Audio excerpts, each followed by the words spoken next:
Qocaldır insanı qocaldır zaman.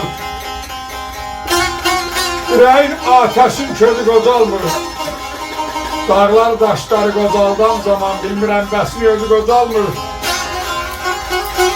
Getdi baharımız yağışa qaldı. Yüzü qara qaldı, yağışa qaldı. Bizimki də birən baxışa qaldı. Arzunun ateşin közü qocalmır. Var olun, bəxtiyar, düşünək biz dərin. Arzular müqəddəs, xəyallar şirin. Əsl sənətkarın gözəl kişi, əsl şairin özü qocalsa da sözü qocalmır. Alqayət müəllimdə yazır ki, əzizlərim, qəm kədər əlindən qocalır insan, kişilik qocalmır, qeyrət qocalmır. Ömrüm sona yetsə qartal ömrü tək dağlarda qilsəsi, qeyrət qocalmır. Ömrüm baharında qış ağarsa da, torpaq qurov tutduğda şağarsa da, yaş 50'ye, 60'a çatıb maşallah baş ağarsa da ürəkdə dayanır, zürriyyət qocalmır.